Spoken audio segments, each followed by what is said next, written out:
खुद 4.5 फुट बर्फ है इस टाइम भी। बुरा हाल है बर्फ की वजह से, पेड़ पौधे सारे टूट गए, इसका भी नुकसान हो गया। लेकिन कोई हमारे को जानकारी इसके बारे में नहीं पूछ रहा है, कोई सियासतदान नहीं हमारे इस बारे में पूछ रहा है।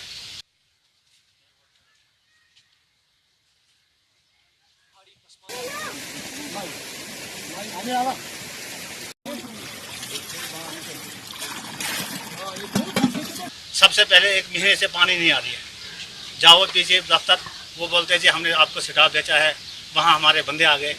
जिस बंदे को हम साथ गए, पानी लाया, 1 ही दिन में कट गया सर। 1 महीने से कोई पानी नहीं आ रहा है। बिजली में भी कटावट हो रही है सर। आज 2 दिन से बिजली आ रही है, बिजली बीच में कटावट हो रही है। परसों शाम को रात को 12 बजे आई, कल आई थी 9 बजे। बस यही कटावट है सारे रात दिन को, दिन में भी कटावट, रात को भी कटावट। बहुत बहुत शुक्रिया।